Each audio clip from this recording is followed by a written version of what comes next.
안녕하세요. 이번 시간에는 창의성에 대해서 이야기하도록 하겠습니다. 아, 사실 창의성이라는 것이 모든 사람들이 다 필요하다고, 그리고 가장 중요한 것들 중에 하나라고 이야기는 하지만, 사실 상당히 막연하죠. 뭐,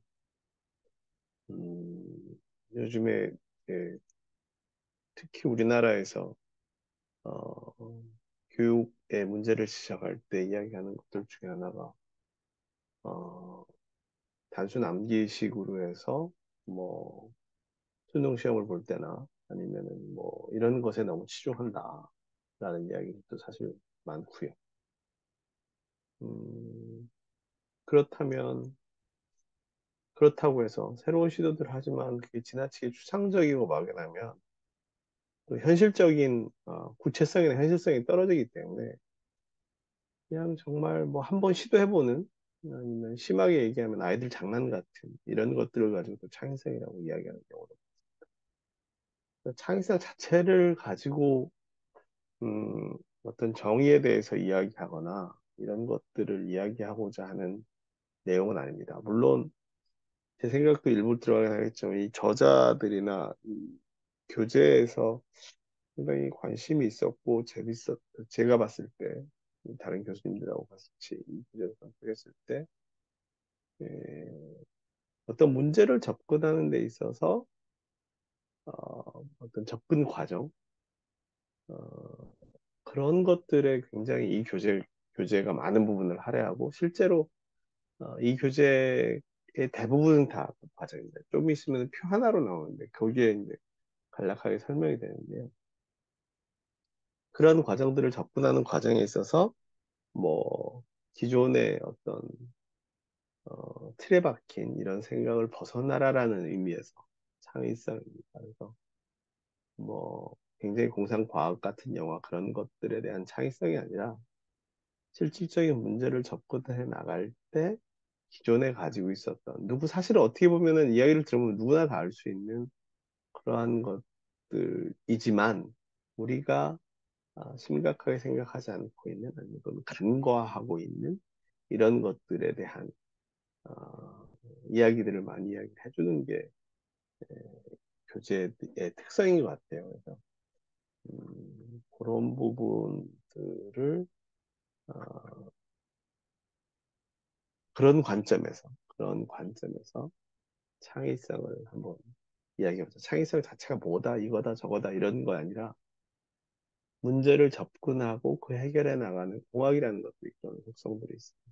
과정 중에서 우리가 기존의 틀에 박힌 형태의 사고를 좀 벗어나는 게 좋겠다. 이런 의미에서의 창의성으로 보시면 될 것 같습니다.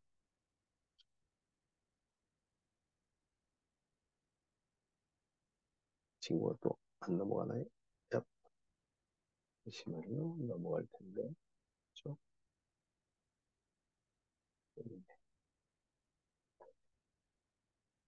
아, 일단 사실 이 수업의 그 제목이 공학적 예문이잖아요.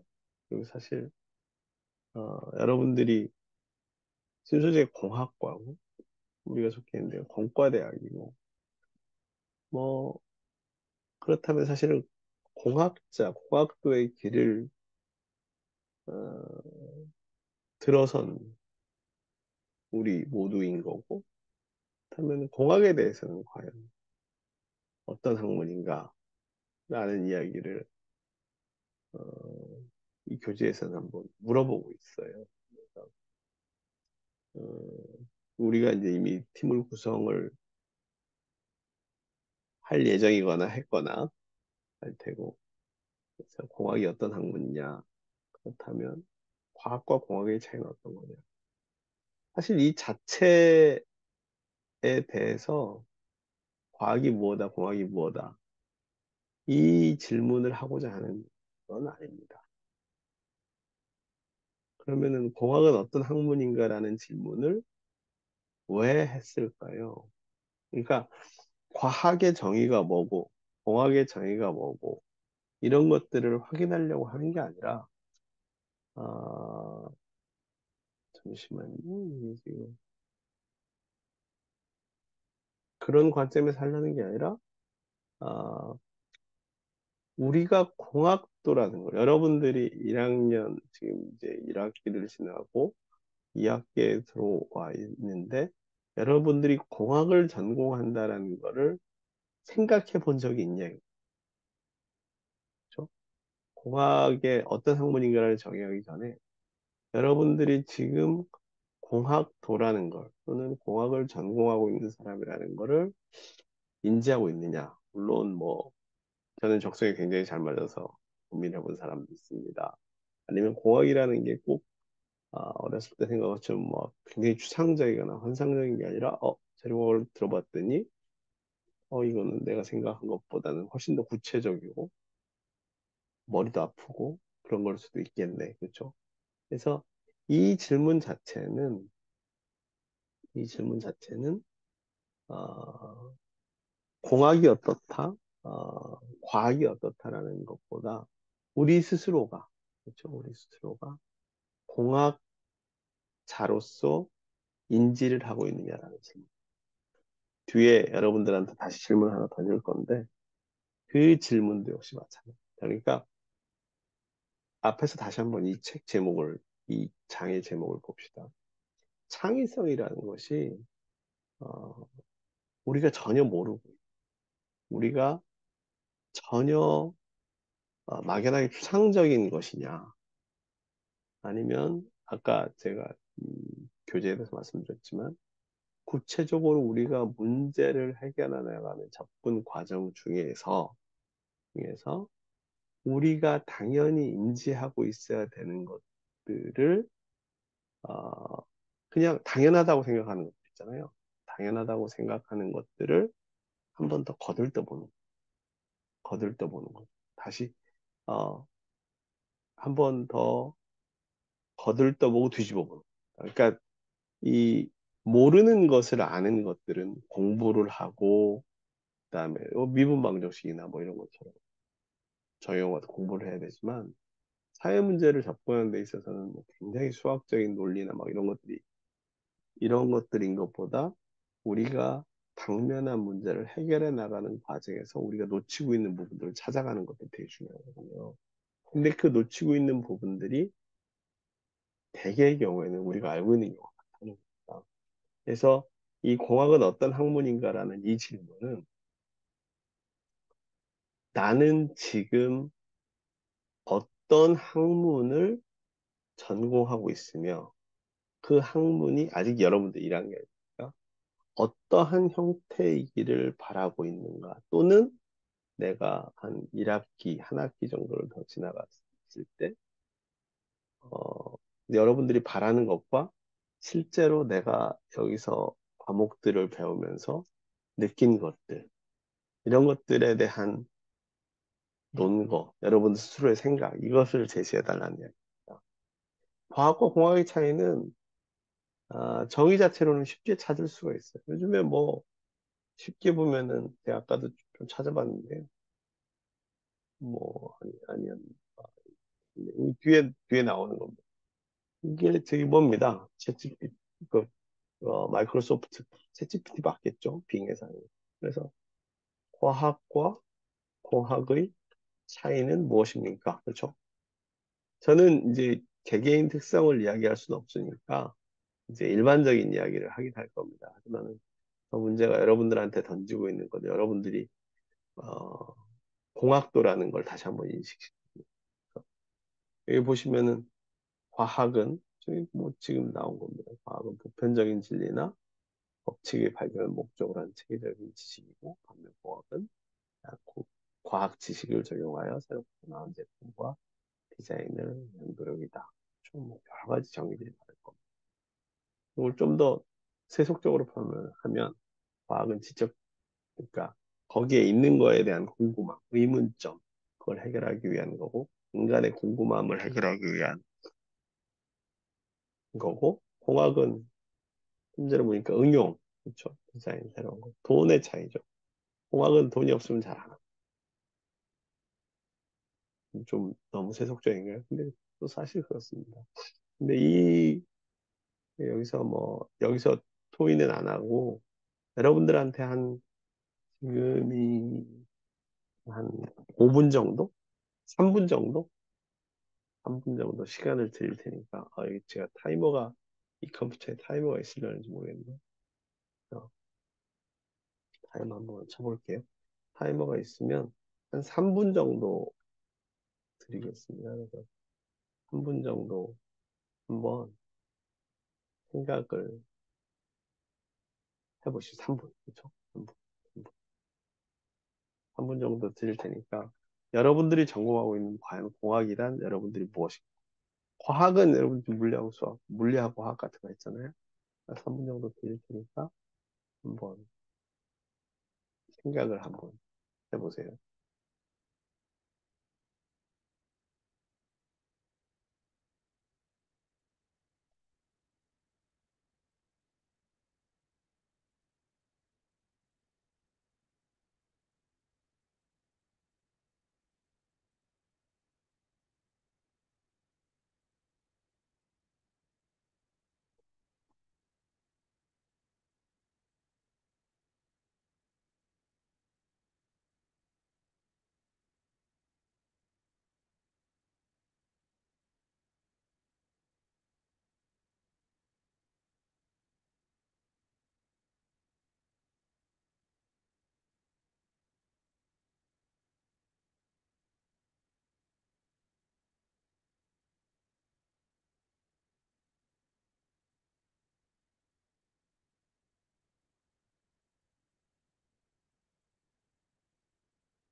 한 분이 끝났네요. 그렇죠? 제가 여러분들한테 질문 하나 드리겠습니다. 아, 좀 여러분 그 3분 동안 뭐 하셨어요? 그렇죠? 3분 동안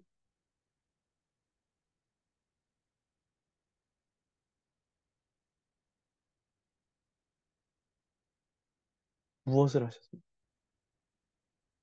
아마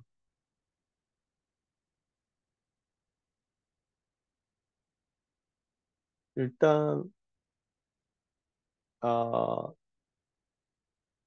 아까 저처럼 아니면 다른 문헌이나 그런 다른 걸 찾아보신 분들도 있을 거예요. 그렇죠? 다른 뭐 서치 엔진이든지 아니면은 뭐 AI든지 인터넷에서 찾아보실 되고. 두 번째는 곰곰이 생각해 보셔도 되실 거예요. 곰곰이 생각. 대부분의 학생들은 여러분만 그런 게 아니라 대부분의 학생들은 그냥 멍하고 있었을 수도 있어요. 멍하고. 그다음에 어떤 학생들은 이것과는 전혀 무관하게 딴 일을 하고 있었을 수도 있겠죠. 여러분들은 여러분들이 이게 만약에 중요한 일이라고 했다면, 나의 집중도나 나는 이게 정답은 없죠, 사실. 뭐, 이게 맞다, 저게 틀리다. 이 사람의 스타일이다, 저 사람의 스타일이 그러니까 뭐 고쳐라. 이건 당신의 스타일이다. 이렇게 고정화, 고정화 시킬 수는 없지만, 어쨌든 간에 자기가 그 3분에 대한 반응, 이걸 한번 곰곰이 생각해 보셨으면 좋을 것 같고요. 다시 아까 그 시계, 수업을 계속해야 되니까, 한 3분 정도 뒤로 가서 아까 그 시계를 보시면서 두 번째로는 이것에 대해서 어떻게, 에, 다시 했을 때 반응을 하는지도 다시 한번 스스로 해보셨으면 좋겠어요. 그러니까 다시 뒤로 돌리셔서 한번 해보시면 첫 번째 제가 한 이야기를 듣기 전과 그러니까 처음에 그냥 질문을 던졌을 때 3분 동안 있었던 행동과 지금 제 이야기를 듣고 난 3분 동안 행동 다를 겁니다. 뭐가 맞고 틀리고는 아니에요. 근데 이제 그 3분을 생각하면서 나중에 일을 처음에 당면하셨을 때도 어느 게 더 좋을까 하는 고민들을 해보셨으면 좋겠다는 말씀드립니다.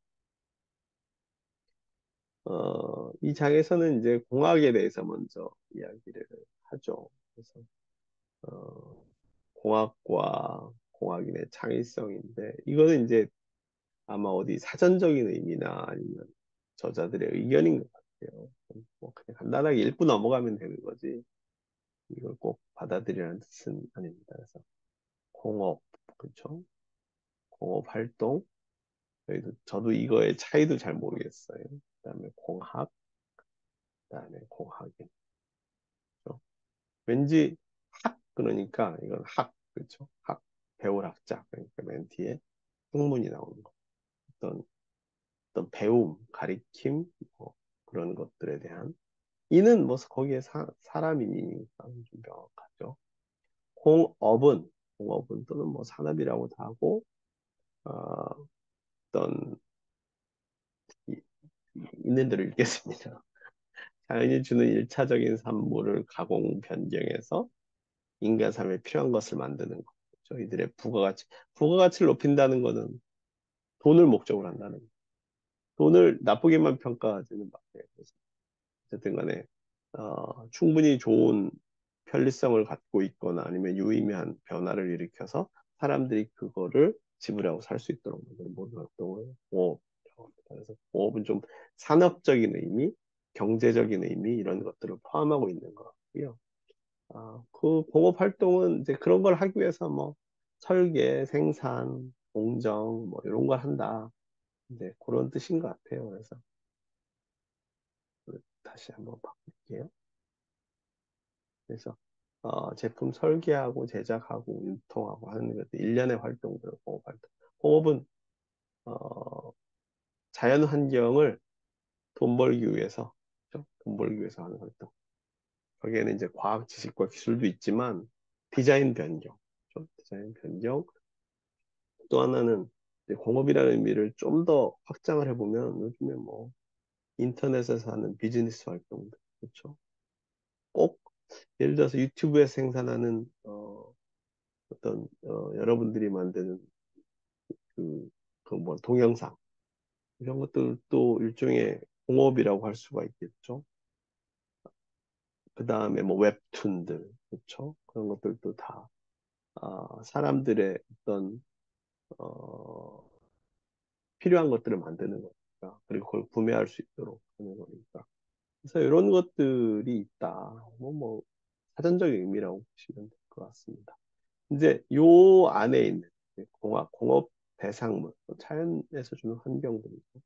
효율성, 경제성, 안전성, 쾌수 높이는 모든 활동. 사람, 그 물건을 살 수 있는, 다른 사람들이 그 물건을 살 수 있는 자기의 비용을 지불하고 그 물건을 살 수 있도록 만드는 학문에 여러분들이 이제 발을 단 것이고, 거기에 종사하는 사람이 우리들인 겁니다. 그렇죠? 저를 포함하고 여러분들도 포함해요. 그거가 우리 교과목 제목에도 들어가잖아요. 그거에 비해서 이게 이제 공학적이랑 너무 세속적이어 보이긴 하지만 현실적이죠.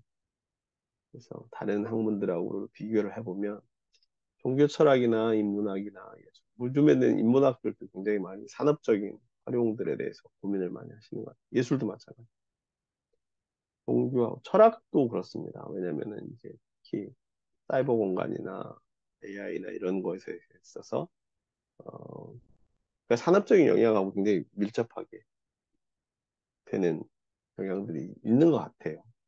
종교는 좀 다른 이야기인 것 같고 어쨌든 간에 인간의 정신적 삶, 어떤 내면의 삶을 풍요롭게 하기 위한 학문들로서 이런 것들이 차이 있는 것 같고요. 사회과학은 뭐 경영, 회계, 뭐 이런 것도 다 사회과학이고, 뭐 행정학, 법학 이런 것도 다 사회 과학입니다. 그래서 인간 사회, 사람과 사람 사이의 관계에서 일어나는 모든 일들에 대해서 고민하는 학문 이런 것들을 이제 사회과학이라고 통칭해서 이야기를 합니다.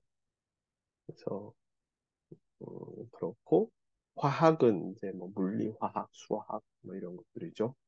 자연의 원리와 우주 운행의 참 모습을 그러니까 그게 거기 있기 때문에 그것의 원리를 밝히는 거예요. 그래서 음, 공대 사람들이 이제 이학 분야라고 하는데 과학 분야 사람들한테 하는 가장 아, 뭐라고 할까요? 뭐, 결례라고 그래야 될까요? 결례는 아니고 물어보는 질문 중 하나가 공부할 때도 보면 지금도 그렇죠. 뭐 뭐라고 그러냐면 그거 어디다 써? 그거 왜 해? 그거 어디다 써? 응? 그 물리나 화학이나 뭐 대표로 천체나 이런 거 하시는 분들은 그게 우주에 있으니까 그게 왜 그렇게라는지 알려고 궁금하니까 그게 일어나는 걸 궁금하고 그게 이제 과학인 거죠.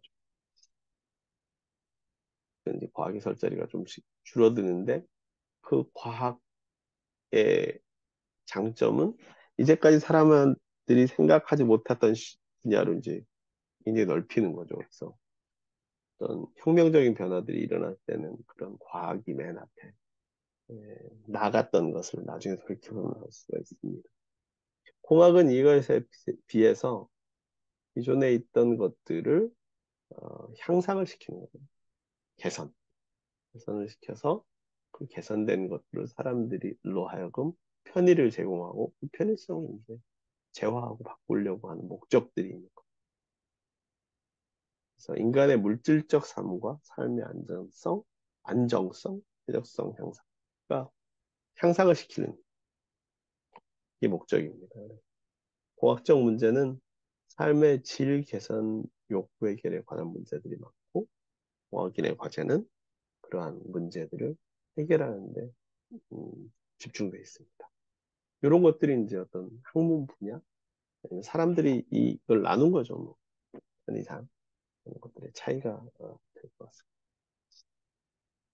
그렇다 보니 이제 우리는 공학적인 인문이고 그다음에 공학에 대한 이야기를 하고 있으니 그리고 여러분과 나는 이제 공학인으로서 살아가는 어, 삶을 선택을 했고 저는 조금 더 나이가 먹다 보니 그 삶을 좀 더 많이 걸었고 여러분들은 이제 초입 단계, 입문 단계 그러다 보니까 사람들이 이제 공학인에 대해서 공학인이라면 물론 뭐 신소재 공학에서 요구하는 기본적인 소재에 대한 부품에 대한 이해도라든가 기계 부품이나 전자 부품들에 대한 이해도라든가 이런 것도 있어야 되고 뭐 다른 공대에서도 뭐 거기에 필요한 전문 지식들이 있겠지만 공통적으로 아까 말씀드린 기존에 있던 물건들 또는 기존에 있던 어떤 형태의 것들을 향상시키다 보니까 그 향상시키는 일련의 과정에서 필요한 요구 능력들이 있고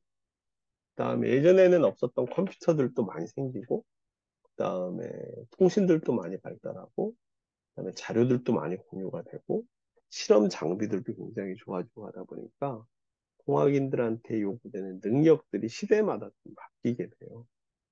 그리고 지금 그런 기본적인 소양 이런 것들이 무엇이 있을까 하는 것들이 음, 이 장에서 이 절에서 이야기하고 싶은 내용입니다. 그래서 공학인 요구 능력은 지금은 뭐 산업사회에서 대량 생산상에 예를 들어가지고 뭐, 산업혁명이 일어나거나 아니면은 헨리포드가 얼마 전에 헨리포드 내연기관에서 대량 생산 미국에서 시작했잖아요. 그래서 자동차의 대량 생산이나 컨베이어 벨트 분업 같은 것들을 시스템을 만들었을 때 기본적으로 했던 게 이제 대량 생산 체계하에서 잘 못 만들다가 대량 생산을 함으로써 사람이 윤택해졌던 그 단계에서는 20세기 초반이겠죠. 20세기 초반. 수학과 과학 지식 능력이 굉장히 중요했다. 그렇죠? 수학과 과학 지식 능력이 중요했는데, 어, 이제 사람들의 연결들이 굉장히 빨라지고, 그다음에 정보가 엄청 많이 생기고, 그 정보의 공유 루트도 소수가 독과점하는 것이 아니라 막 인터넷에 쫙 좀 전에 한 것처럼 AI에 대한 접근 능력도 되게 좋아졌잖아요. 지식 정보 사회에서 공학인의 요구 능력은 어떤 게 있느냐 하면은 기본적으로 수학하고 과학적 능력이 있어야 될 뿐만 아니라 요즘에는 이제 그 문해 능력이라고 하죠. 다른 사람들한테 표현하고 다른 사람들 하는 말 이해하고 해줘요. 그다음에 분석적으로 하고 그다음에 그 문제가 일어나는 것 해결 과정까지 어떻게 순차적으로 그렇죠? 하나하나 관문을 해결해야 되는데 그 일련의 과정들을 해결해 나갈 수 있는 사고 능력이 있어야 될 뿐만 아니라 또 혼자 해결을 못 합니다. 예전에는 혼자 골방에서 앉아가지고 애플에 뭐 천재들이긴 하지만 HP나 이런 데 차고에서 만들어가지고 이렇게 된다고 하는데 요즘에는 일반적으로는 굉장히 많은 사람들이 모여서 각 전문 분야, 공학이면 공학, 회계면 회계, 각 전문 분야의 사람들이 모여서 팀으로 활동하는 경우가 대부분입니다. 그래서 의사소통이나 그다음에 다른 사람들하고 관계 능력이 굉장히 중요하고 그다음에 기존에 있던 것들에 정형화되어 있는 것들은 사실 인터넷에 쳐보면 예전에는 찾기 힘든 것들도 지금 웬만하면 다 나와 있습니다. 그렇죠? 뭐 특허나 이런 것도 찾아보면 금방 어쨌든 간에 전체적인 총체적인 그러니까 기존의 루틴한 것들을 찾아가지고 뺏겨내는 것, 베끼는 것 그런 것들도 되는데 그런 좀만 크면은 바로 그 뭐라고 합니까? 지식재산권 같은 경우는 이제 공격을 받게 되죠. 그래서 다른 사람들하고 다른 무엇인가를 해야 되는 그런 창의력들 이게 다 필요하다고 사람들이 이야기를 합니다. 특히는 해야 될 게 많다는 얘기. 게 많은데 저희 세대나 이런 것처럼 그냥 문제 주어지고 1, 2, 3, 4번, 1, 2, 3, 4, 5번 중에 하나 찍고 이러는 거는 참 아니다라고 이야기를 합니다. 그럼에도 불구하고 여러분들처럼 수능을 준비하고 저희처럼 뭐 대학교 들어갈 때 준비하고 했던 것들은 기본적인 틀은 비슷한 것 같아요. 제 개인적으로는 얼마나 꾸준히 하느냐는 물론 뭐 새로운 요구 동력들이 많아지거든요. 실리죠. 그래서 한국 같은 경우는 이제 이런 능력을 공학교육인증원이라는 데서 학습 성과 형태로 나타내고 있습니다. 이게 계속 바뀝니다. 사실 너무 추상적이고 관념적이어서 어, 뭐 크게 의미 없다라고 하시는 분들도 있죠. 뭐 읽으면 보죠. 뭐 최근에 바뀌었는지 어떤지는 모르겠습니다만 바뀐다고 하더라도 그 내용이 크게 바뀌는 것 같지는 않더라고요. 그 부분만. 그래서 어쨌든 간에 수학 기초과 공학, 지식과 정보 기술을 문제 해결할까? 여러분들이 가지고 있는 전공 지식, 전공 지식하고 요즘엔 정보 기술들이 데이터베이스만 해도 그 뭐 챗GPT 이런 인공지능만 정보 기술을 공학 문제 해결에 응용할 수 있는, 그러니까 기존에 있는 전공과 그다음에 정보 기술 능력을 공학 문제 해결할 수 있는 능력이 중요하다. 그리고 일단 데이터량이 엄청 많습니다. 동시에 쏟아지는 데이터량도 많고 실시간으로 되는 게 되게 많아서 데이터를 분석하고 또 주어진 사실이나 가설을 통해서 실험. 그러니까 기존의 여건을 분석하고 그거를 구체화할 수 있는 실험을 할 수 있는 능력. 그래서 점점 더 네가 뭘 배웠느냐가 중요한 게, 네가 뭘 알고 있느냐가 중요한 게 아니라 뭘 할 수 있느냐라는 게 중요하다. 그런 이야기를 많이 합니다. 그다음에 이제 여기서 공학 문제뿐만 아니라 이게 이제 이 책에 아마 많은 부분을 해야 하는데 문제 정의죠. 이거를 개선하려면 더 좋게 만들려면 어디에 문제가 있는지를 확인을 해야 되고 그거를 공식화. 공식화가 꼭 수식으로 만든다는 게 아니라 그거를 이제 문제화해서 그 문제들을 다른 사람들에게 적극적으로 이야기하고 사람들에게 이슈가 될 수 하는 능력도 굉장히 중요하다. 그다음에 4번은 뭐 여러 가지 이유가 있는데 기존에 다른 사람들이 했던 정보들이 워낙 많으니까요. 뭐 기존에 했던 연구 결과, 그다음 적절한 도구. 여기에서도 제가 3D CAD를 하는 것들 중에 하나가 3D CAD를 쓰려면 예전에 비쌌습니다. 그다음에 다른 시뮬레이션 소프트웨어들도 되게 비쌌어요. 컨트롤, 제어 소프트웨어도 비쌌는데 요즘에 다 학생들한테 무료로 개방을 합니다. 그 사람들 영업에 대한 목적이 있긴 하지만 어쨌든 간에 그런 도구들이 굉장히 많다. 그다음에 어, 우리가 해야 되는 공학인들이 잘 못하는 것 중에 하나가 제한 조건에 인식하는 거예요. 제한 조건은 일반적으로 가장 큰 거는 시간과 돈에 대한 문제입니다. 예를 들어 가지고 우리나라가 앞으로 미래로 잘 되기 위해서는 공학뿐만 아니라 순수 과학 분야도 발전시켜야 됩니다. 모든 학문들을 다 1등 하려고 한다. 우리나라 국력으로는 어렵습니다. 왜 그러냐면 간단하게 생각해 보면 좀 큰 나라 미국이 아마 6만 불쯤 될까요? 이뭐 그 1인당 GNP가 3억 5천만이죠.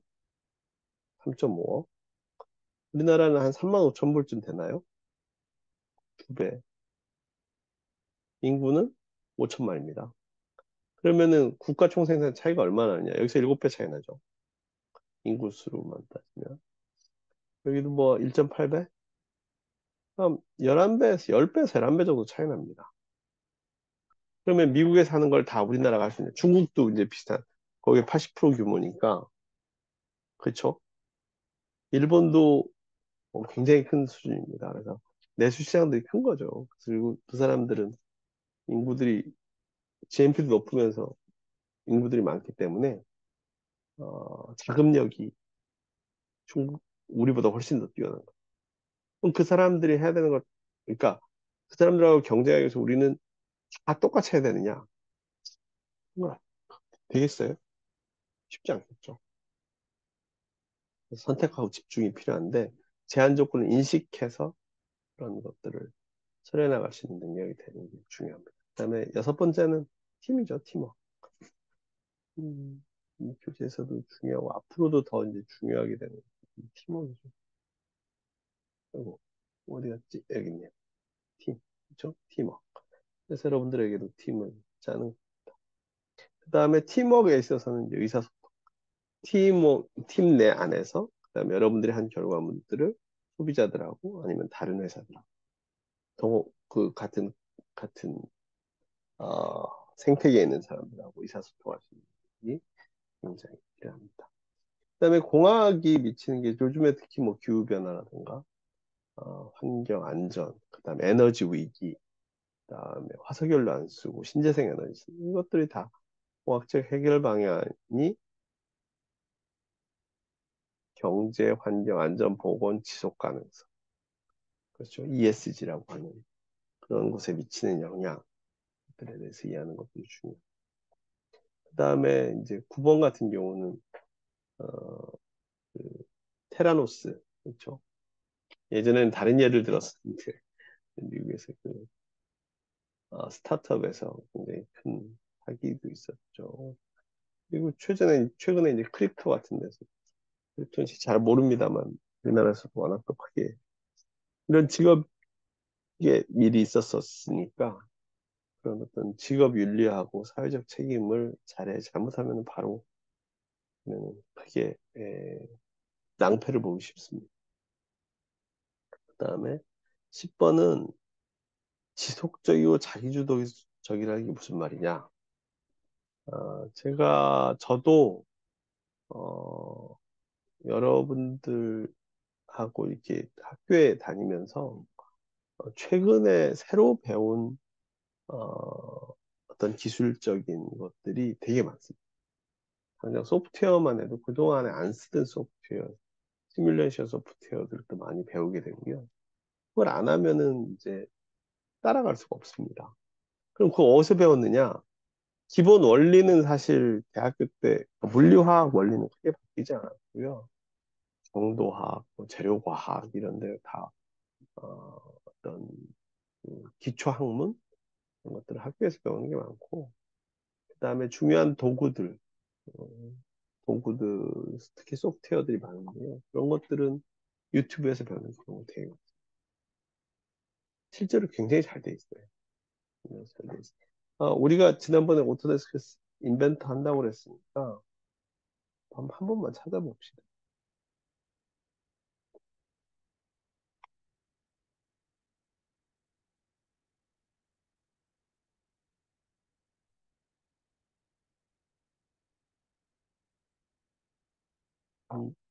인벤터죠. 동영상. 인벤터 강의 뭐 찾으면 어, 여기 있죠. 이런 근데 한글 강의도 되게 많죠.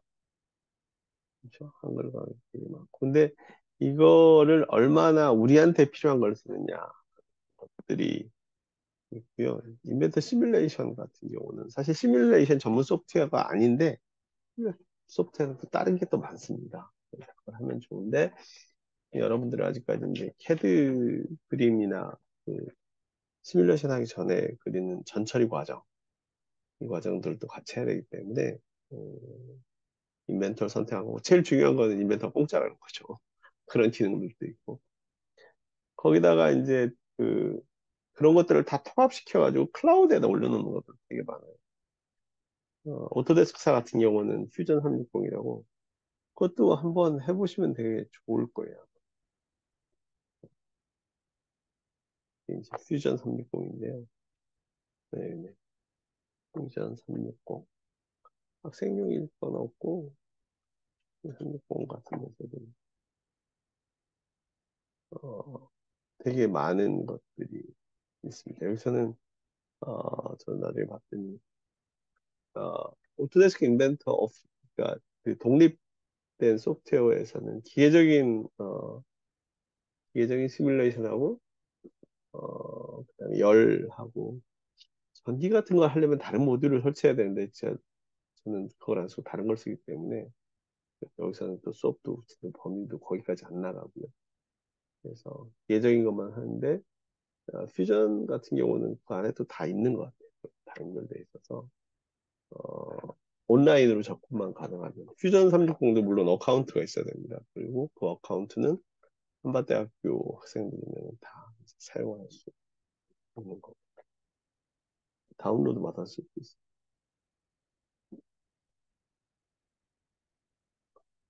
이런 과정들을 필요하다. 다시 한번 보죠. 전공 지식하고 정보 기술. 그렇죠? 그다음에 데이터를 분석하고 실험, 구체화시킬 수 있어요. 그다음에 문제를 정의하는 문제 정의. 문제 정의가 굉장히 중요합니다. 학교 시험 문제는 문제가 주어지지만 사회에서 문제가 주어지지 않고. 그다음에 적절한 도구, 정보와 도구. 그렇죠? 그다음에 제한 조건, 제약 조건. 일반적으로 시간하고 돈이 경우가 많습니다. 제한 조건을 인지하고 그걸 바탕으로 설계를 할 수가 있어야 되고, 그다음에 팀, 의사소통 이런 것들은 이제 팀워크 관련된 거고, 팀 이외에도 중요한 것들이 있고, 그다음에 지속 가능성, 특히 요즘에 환경 변화 이런 것들에 대한 관심도 굉장히 높고, 시장이 큰 선진국들에서 그런 것들을 무역 장벽으로 쌓는 경우 되게 그리고 직업 인류와 사회적 책임, 그다음에 계속 기술은 발전합니다. 공부가 여기서 끝이 아니라는 얘기. 계속 해야 된다는 얘기. 그런 부분을 자기 주도적으로 학습할 수 있는 거라 보시면 될 것 같습니다. 요거는 요것도 한 3분 정도 드릴게요. 지난 시간에 앞에서 보시면은 공학인에 대해서 어디였죠? 했었잖아요. 그러면은 요거는 어떤 원래 용도하고는 다른 용도로 사용되고 있는 물건들을 찾아보는데요. 저도 뭐 잘 모르겠어요. 혹시 한번 있으니까 여러분들은 또 젊으니까 또 예를 들어 가지고 집에 저희 어렸을 때는 걸레를 그렇죠? 낡은 수건이나 낡은 옷 그런 것들을 어머니가 이제 기워 가지고 꼬매서 그런 것들을 물걸레로 쓰셨거든요. 그게 대표적인 예 원래 용도. 원래 용도는 옷이었는데 낡아서 버려야 되는데 버리기 아까우니까 쓰는 거고. 그다음에 저희 그 안경 닦는 게 원래는 되게 잘 긁히거든요. 그래서 제일 좋은 게 아이 기저귀라는 소리가 있어요. 아이가 오랫동안 써서 낡은 기저귀 뭐 그런 것도 쓸 수 있고 약품들 중에 원래는 이제 심장 약이었는데 그게 다른 효과가 있어서 다른 데 쓰기가 그렇죠. 뭐 호버크라프트 같은 경우는 뭐 수륙양용으로 하는 것도 있고 그냥 여러분들이 한번 나중에도 논의하다 보면 있을 수 있으니까 원래 용도하고 다른 용도로 쓰이는 것들이 뭐가 있는지 한번 어, 재밌게 생각해 보시면 될 것 같아요. 그래서 이제 다시 이것도 이제 좀 재미없지만 의미를 한번 되새겨보자. 창의성이라는 거는 어, 일단 창의성은 뭔가 something new한 거, 새로운 거, 사람들이 미처 생각하지 못하는. 거. 근데 그게 세상에는 어, 완전히 새로운 건 없습니다. 다른 아이디어를 개선시킨 겁니다. 그래서 뭐 예를 들어가지고 우리가 잘 아는 세계적으로 가장 성공한 게 스티브 잡스의 애플 그 아이폰, 그렇죠? 아이폰을 애플이 처음 만들었을까요? 아닙니다. 그렇잖아요. 아이팟 만들기 전에 우리나라의 아이리본가요? 우리나라가 먼저 만들었을걸요? 그다음에 페이스북이 굉장히 잘 나가지만 옛날에 그 도토리 주는 게 뭐예요? 그렇죠. 그다음에 배터리도 자동차 배터리도 테슬라가 맨 먼저 만든 건 아닐 겁니다. 전기자동차. 그래서 어쨌든 간에 기존에 있던 거를 개선시켜 나가는 걸 목적으로 하는 거지 완전히 새로운 걸 하겠다는 거는 조금 어떻게 보면 좀 무모할 수 있습니다. 어, 너무 소극적인 게 아닙니까? 그렇게 이야기하실 수도 있는데요. 실제 공학이라는 것들이 기존에 있는 것들을 조금 더 어드밴스드, 한 걸음, 다른 사람들보다 조금 빨리 한 걸음 더 나가는 게 되게 중요한 그런 것들을 많이 음, 보시게 될 겁니다. 그래서 이런 창의성들은 이제 개선되어 나가는 거고 그런 걸 통해서 이제 혁신을 하는 거예요. 혁신. 어, 굉장히 동떨어진 게 아니에요. 남들보다 조금 더 소비자들이 편의성을 찾는데 그 편의성 안에 다른 사람들보다 좀 더 빨리, 조금 더 좁게 하는 것들이 혁신입니다. 그래서 아주 뭐 한꺼번에 천지개벽하는 것들은 없다. 보시면 될 것 같고요. 그다음에 엔지니어의 창의성은 이러한 것들을 구체화시킬 수 있는 엔지니어가 가지고 있는 속성인 거죠. 그게 태어날 때 만들어진다고 할 수도 있겠지만, 뭐, 뛰어난 사람들이, 네, 훈련으로도 됩니다. 근데 그 훈련들 중에 이 교재에서 보는 문제를 정의하는 거에서부터 해결해 나가는 일련의 과정을 통해서 이제 이야기하는 게 되겠고요. 그리고 저도 그게 마음에 들었고, 그래서 이 주제를 선택을 하게 된 거고, 그다음에 또 하나는 왜 꺼진 불도 그런 의미는 아닌데, 꺼진 불도 다시 보자. 아니면은, 소크라테스가 얘기한 know yourself. 그러니까 우리가 당연히 알고 있는 거를 다시 한번 되짚어. 우리가 당연히 알고 있는 거를 다시 한번 뒤집어 보는 그런 활동들이 되게 중요해요. 아니면 우리가 당연히 했어야 되는 것들을 안 하고 지나간 것들. 그게 그런 것들을 잘 확인하는 게 중요합니다. 그래서 창의성은 선천적으로 태어나는다고 이야기를 하지라. 선천적으로 태어난다고 그러면 우리가 할 게 없잖아요. 그렇죠? 머리 좋은 사람들만 하면 돼요. 그렇지 않습니다. 요거는 이제 뭐 그냥 후천적으로 배양이 가능하다 그러니까 이런 것들 이렇게 한번 읽어보시면 좋을 것 같고요. 그냥 뭐 제목만 읽어보도록 하겠습니다. 일단 관심하고 호기심, 그러니까 아무것도 안 하고 있으면 아무것도 안 되죠. 그다음에 긍정적인 사고. 이제 사람들이 그거 안 돼요. 그건 이래서 안 되고 저래서 안 돼요. 그것보다 그건 이렇게 한번 시도해 봅시다. 그게 안 됐는데 그럼 이번엔 이렇게 해볼까요? 이런 게 되게 중요합니다. 긍정적인 사고하고 아, 공부를 많이 하면 많이 할수록 되는 방법보다 안 되는 걸 더 많이 알게 됩니다. 그래서 사고들이 되게 닥쳐요. 그래서 여러분들처럼 아직 젊은 사람들이 사고는 되게 유연하고 열려 있을 수가 있는데 이제 그런 것들을 잘 해야 되는 열린 사고. 그다음에 어, 뭐 칭찬하고 보상에 따르면 더 사람들이 더 잘하겠죠. 그다음에 중요한 건 팀.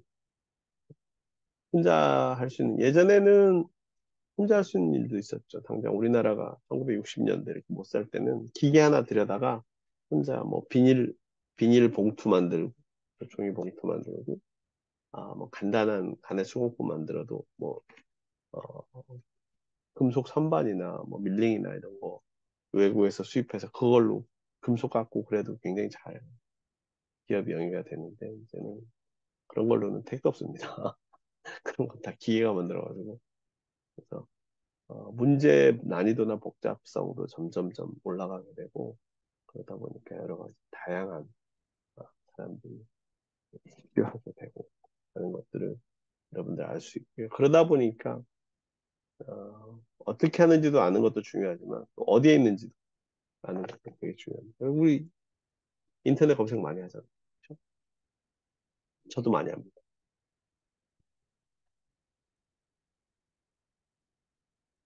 그렇다 보면 아까 말씀드린 것처럼 어떤 창의성을 이야기하고 혁신을 이야기하고 하는 것들은 아예 없는 거를 새롭게 만드는 게 아니에요. 그건 뭐 조물주나 신이나 하는 거죠.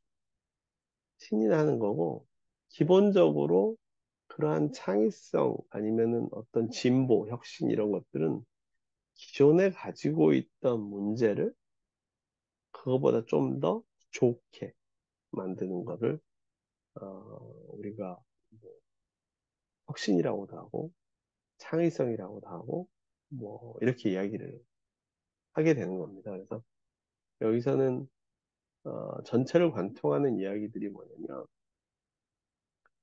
기존에 가지고 있던 문제를 어떻게 더 좋은 상태로 해결을 할 거냐 하는 이 일련의 프로세스, 과정. 요거죠, 요거. 그렇죠? 현재 상태에 가지고 있는, 현재 상태라는 거는 항상 문제를 내재를 하고 있습니다. 이 문제를 어떠한 방법을 통해서 어떻게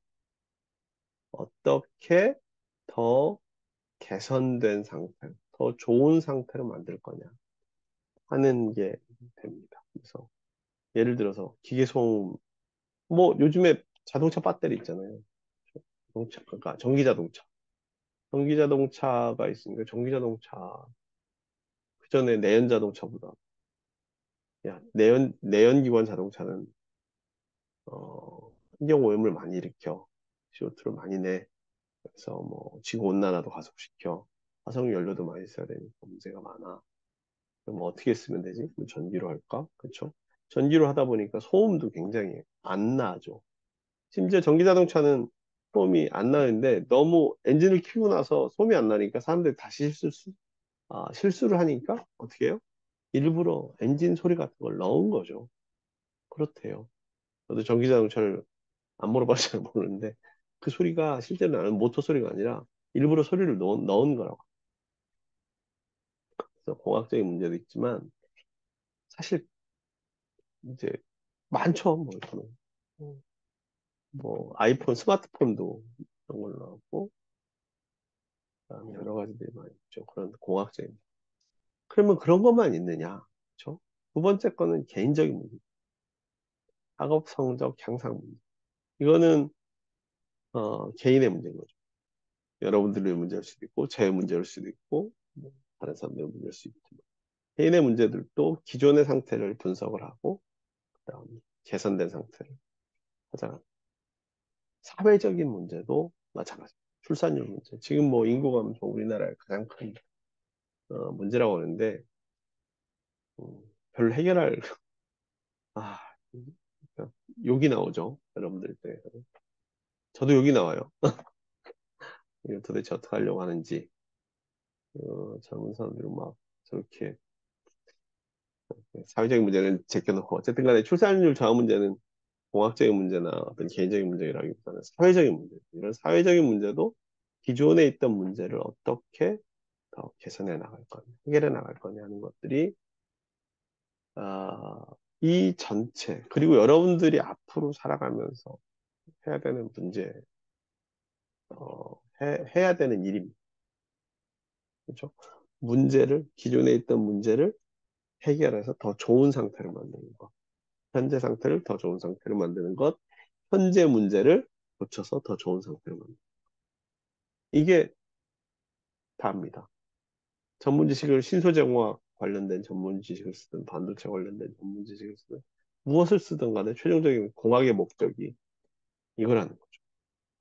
그렇다 보면은 예전에 아주 오래전에는 뭐 장비 조그만 거 하나 사서 고치면 됐는데 이제는 이 안에 굉장히 창의적인 생각들이 들어가요.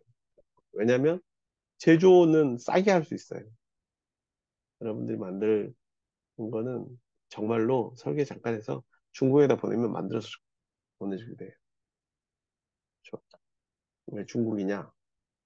하여튼간에 거기가 요즘에는 전 세계 제조업에 뭐 그러니까 우리나라가 되게 위기의식이 있긴 하지만 이렇게 저렴하게 거기만 있겠어요. 이제 다른 나라도 생기고 그러니까 그 단순 반복적인 제조 관련된 사항들은 이제는 예전에 사람들이 하던 일들을 많이 기계가 대체하고 있는 상황이다.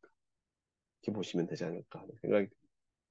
그래서 우리가 이 문제 해결에서 어떤 식의 접근이 필요할 거냐라는 것들이 이제 창의 설계, 창의 공학 설계라고 창의 공학이라고 이야기한 것처럼 이제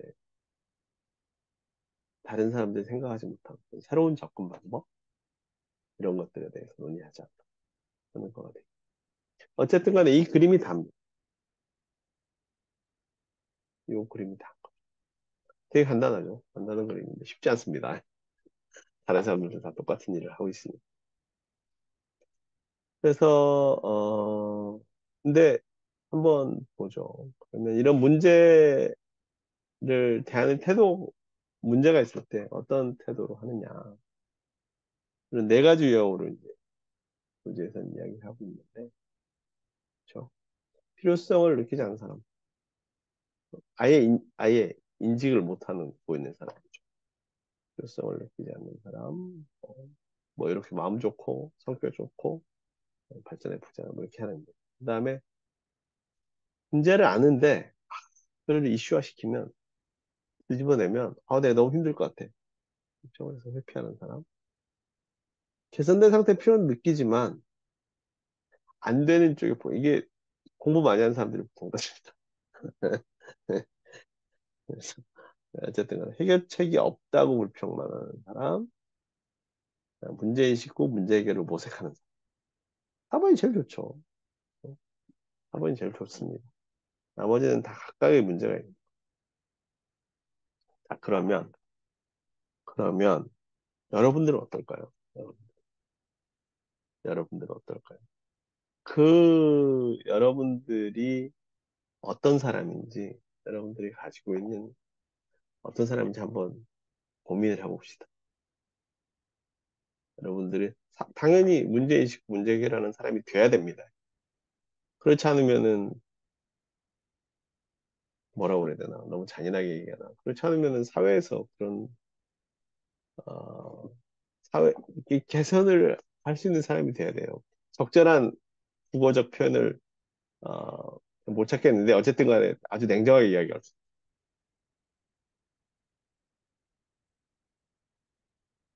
요 문제를 바로 앞에 있는 요거 끝나고 나서 다시 이야기할게요. 그래서 요게 요번 수업 시간의 활동입니다. 이거는 개인적으로 하시면 돼요. 개인적으로. 어, 수업 시간에 제출하라고 할 수도 있습니다. 자, 이거 해보시면 자신의 문제는 무엇인가? 아까 내가 앞에 페이지를 보면 문제를 대하는 태도잖아요. 그렇죠? 근데 첫 번째, 개선된 상태에 비해 필요성을 느끼지 않는 사람조차도, 어? 않는 사람조차도 현재 안 좋은 점을 그냥 받아들인다는 이야기는 현재 안 좋은 점 안다는 이야기. 그렇죠? 이 네 명의 전제는 현재의 문제를 안다는 전제입니다. 근데 더 큰 문제는 뭐예요? 현재의 문제에 대해서 단 한 번도 고민을 안 해본다는 것 자체가 문제.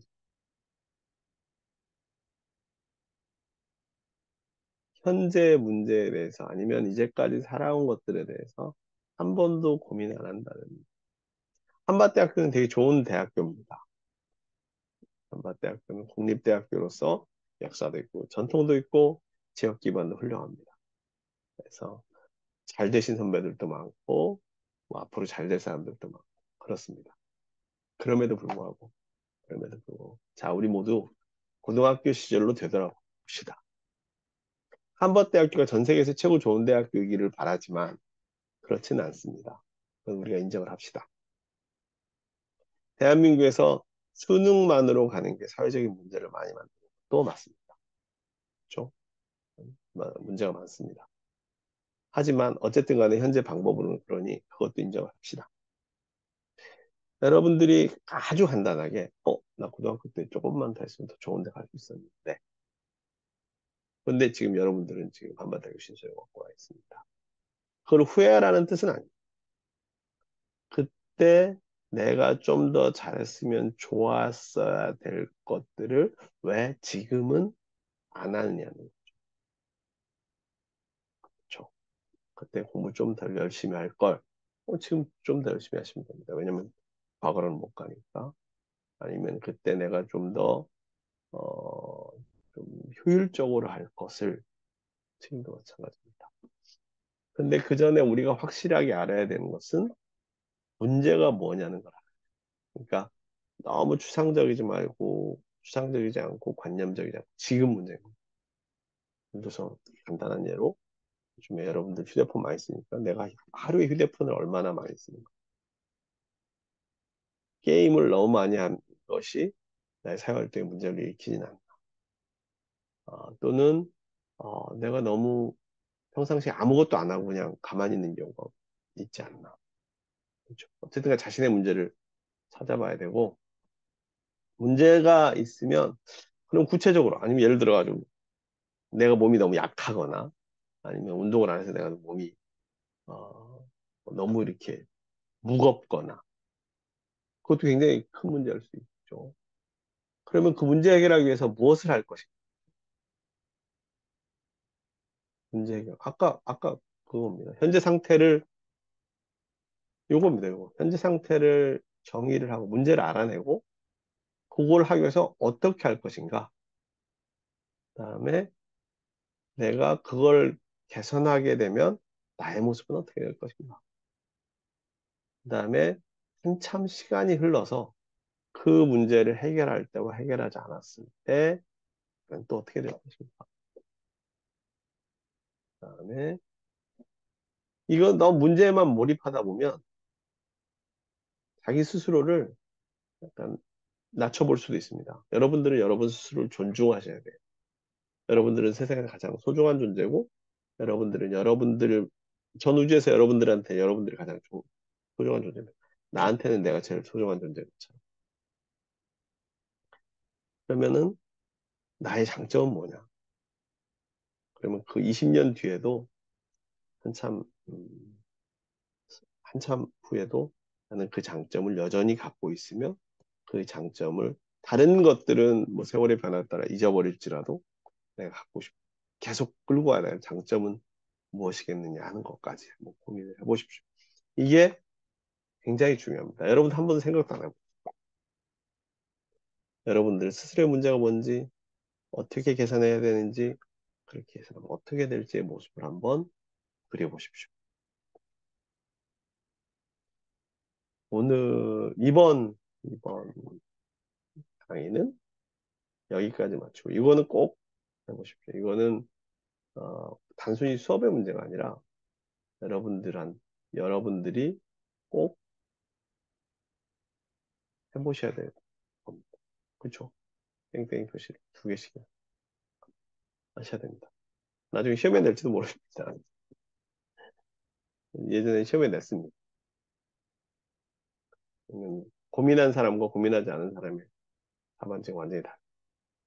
답안지의 문제가 아니죠. 이건 한 과목의 문제가 아니라 스스로를 한번 꼭 되돌아보십시오. 이번 강의는 여기서 마치도록 하겠습니다. 이번 시간이겠죠.